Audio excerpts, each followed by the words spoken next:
What's good, ladies and gentlemen? Welcome back to the channel. I'm LotusAsakura, the one who never knows best, bringing you some more Dragon Ball FighterZ news and information and a gameplay breakdown of Master Roshi, among other things today. We've actually got a decent amount to talk about, so I don't want to waste too much time, and let's just dive right into it by saying we officially have the release date for Master Roshi confirmed. He will be launching on September 18th, 2020, which is just about 9 days away, so that's next week. Master Roshi will become playable. However, if you remember, season pass holders do get access to characters 2 days early, which means on September 16th most of us will be playing Master Roshi, and then maybe even slightly earlier because sometimes the DLC comes out on PC or Switch before it comes out on PS4 and Xbox. I don't know why, but that does happen sometimes. So basically, September 16th you can expect to see people playing as Master Roshi. Also, there will actually be another Dragon Ball FighterZ show live stream on twitch.tv/Dragon Ball FighterZ on September 13th, which will not only give us more gameplay for Master Roshi, even though we have something to talk about here today, but it will also be giving us some information regarding the balance patch that will be coming to the game. I know a lot of people are really excited for the balance patch, myself included, but a lot of people have some really high hopes. I want to be the first one to say, and I've been saying it, keep your expectations low, because I don't expect the patch to be that crazy, but hey, who knows. Anyway, that aside, let's get into Master Roshi, and just real quick, I just want to note, on the character select screen, we see that they're picking color 1 and color number 9. Color number 1, you know, the white tank top with the orange pants. I'm sorry, the white tank top with the brown pants. And you have, you know, the orange outfit, color number 9, that looks like an even worse version of Goku's gi somehow. But you actually get a small little glimpse of color number 8, which is the pink. And I'm not gonna lie, Roshi kind of rocking it. That shit kind of hard. I ain't even gonna cap. I like the way that looks.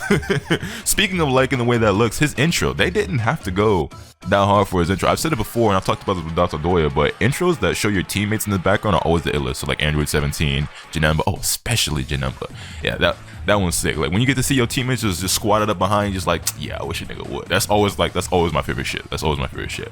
But anyway, into the actual gameplay, let's address the elephant in the room first, and that is the super dash. We all know by now that Master Roshi in fact does not have a super dash. Now half the community is like, yes, that makes sense, he shouldn't have a super dash because Roshi can't fly.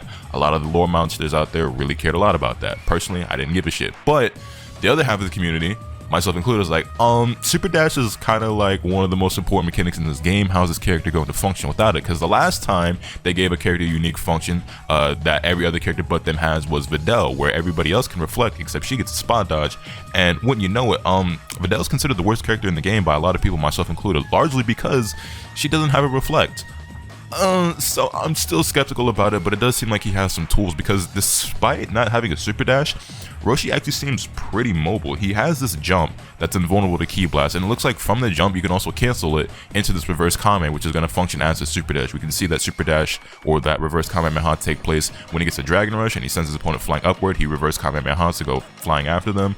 He also uses it when he tags in, and we can see multiple times during this gameplay where he just shoots out the reverse Kamehameha, and that's how he gets from one side of the screen to the other very quickly. I'm not sold on the practicality of this, especially because one interesting thing about Super Dash is that it's a homing dash, and we've all experienced times where Super Dash just literally homes in on you, does U-turns or crosses you up, you know what I'm saying? It does all these crazy things, and I just don't think Roshi's Kamehameha is going to be able to bend and maneuver the same way that Super Dash usually does. I don't know, man. I'm really skeptical about him not having Super Dash, like really skeptical. Moving on, we also get a pretty good look at his medium auto combo. We can see that backwards kick that he's done is actually going to be his 5M, which seems to have a decent amount of range on it. Can't really be mad at that. He then goes into that sliding maneuver for his 2M, which looks kind of goofy, but all things considered, the character is overall seemingly more serious than I would have expected Master Roshi to be, which personally I'm pretty grateful for, because I don't like joke characters in fighting games. I know a lot of people do.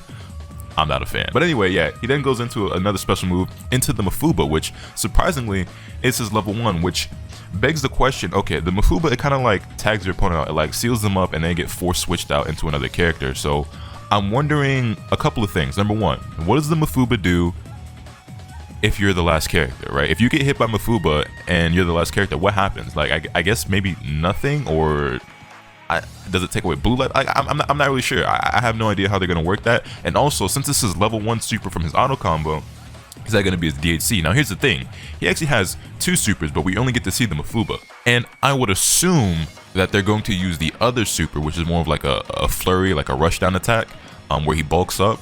I would assume that they're going to use that one as the DHC as opposed to the Mafuba, but I we don't know yet, so we'll see. I was hoping to see his DHC or his assist in this gameplay. We didn't, but I'm pretty confident we'll see that come the 13th, so we'll talk about it again, you know, in a few days. But yeah, so that's his medium auto combo. But what's even more interesting to me is his light auto combo, and it's a shame because it has one of his coolest moves in it, but you probably won't see it very often. So he has a standard 5L that looks like just a regular jab for the first hit, right? And then he goes into like this flurry of attacks, which kind of reminds me of like Tien, or even somewhat of like Kefla and Vegeta with like their kicks, right? So that seems like it's probably going to be pretty strong. And then the third hit, which is the coolest hit, is where he makes all these different clones and just like he jumps you. He just straight up jumps you. It's actually kind of cool. I won't even lie.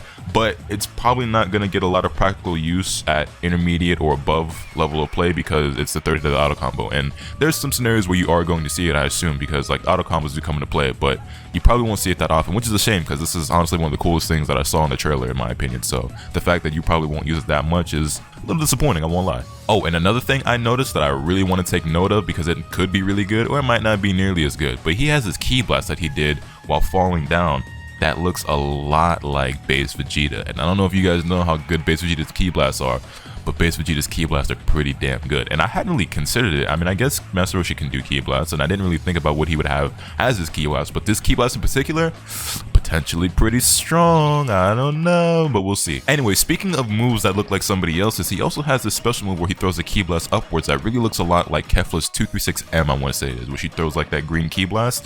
Very similar looking move there, which I guess is going to be great for air control and neutral and just, you know, anti-airing and things of the like. So yeah, that looks pretty good, I guess.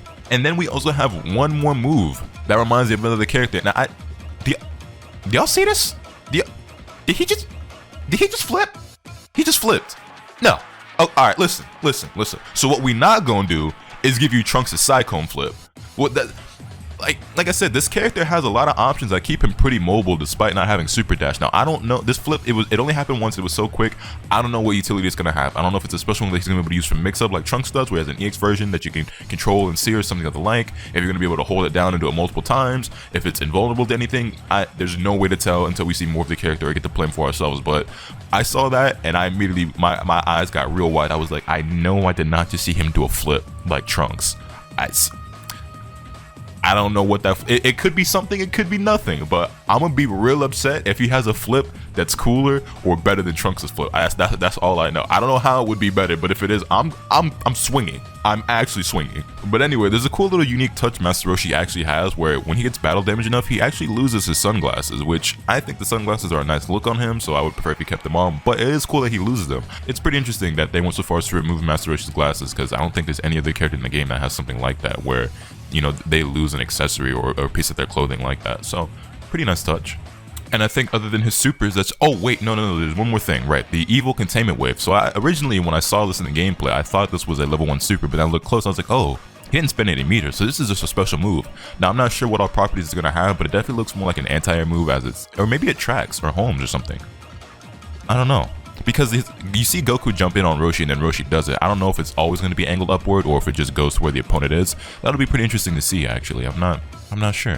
Anyway, that's not the end of that. Point is, evil containment wave, and then he also has the OG Kamehameha for his level 3, which I know a lot of people were really excited and hoping that he would have, and you got your wish. So hopefully the Roshi fans out there are excited for this. But with that pretty much covers all the important things I feel like I noticed in this gameplay. Like I said, we will be getting a Dragon Ball FighterZ showcase on September 13th, where we'll be seeing more gameplay, getting more news and information regarding the balance patch, as well as whatever information they're going to give us about how they're trying to run the World Finals, because I just don't know how they're going to do it with the online, but we'll see. We'll see. Hopefully you guys are excited for Roshi. I'll definitely be playing him on the channel and on stream when the time comes. By the way, twitch.tv/LotusAsakura. Links always in the description down below. But yeah, looking forward to it. Let me know your thoughts in the comment section down below. Hit this video with a like if you enjoyed. Subscribe if you haven't already so you can stay tuned for all the awesome content I'm bringing you. And with all that being said, that's pretty much all I have today. And remember, let the guy put two swing the bat. Later.